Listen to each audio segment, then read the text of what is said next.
Turško podjetje Yapi Merkezi, ki v konzorciju s Kolektorjem gradi drugi tir, je zašlo v velike težave. Družba ima v Sloveniji blokirane račune, 450 delavcev tako še čaka na februarske plače, nekateri tudi na januarske. V Orehku, kjer so nastanjeni, vlada veliko nezadovoljstvo. Delavci pravijo, da Slovenije ne bodo zapustili, dokler ne dobijo plačila. Družba je medtem sporočila, da se s projekta ne umika, se pa s Kolektorjem pogaja o spremembi obsega del. Jaka Vran. Turški delavci podjetja Yapi Merkezi so se pred 3 leti takole veselili preboja prvega predora na trasi drugega tira. Danes pa v vasi Orehek, kjer bivajo, razlogov za veselje ni bilo veliko. Kljub jezikovni oviri je njihovo sporočilo jasno, znašli so se v stiski. No money. Waiting. We waiting. Sporazumemo se s pomočjo spletnega orodja za prevajanje. Povedo, da bodo vztrajali, dokler ne bodo poplačani. Payment, salary, okay, go to Turkey.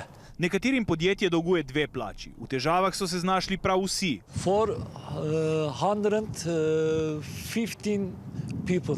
A zakaj so ostali brez plačila? Slovenska podružnica družbe Yapi Merkezi je zašla v finančne težave. Zaradi plačilne nediscipline so jim blokirali račune. Pred dnevi so to sporočili javnosti, obenem pa zavrnili ugibanja, da naj bi se umaknili z projekta. Družba Yapi Merkezi se s projekta ne umika, temveč se je zaradi že omenjenih izzivov odločila za spremembo v razdelitvi obsega preostalih del. V družbi 2TDK zagotavljajo, da težave turškega gradbinca ne bodo vplivale na dinamiko projekta. Z njimi so seznanjeni, ob tem pa so zapisali, da pozivajo turškega izvajalca glavnih del, da plačila delavcem in podizvajalcem nemudoma poravna.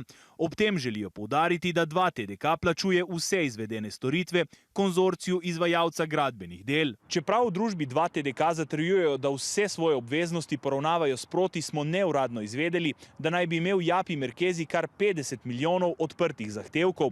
Že poplačilo 10 milijonov pa bi zadostovalo za deblokado računov. Uradni razlog za težave turškega podjetja naj bi sicer bile zamude pri izdaji delovnih dovoljenj in nepredvidene geološke razmere.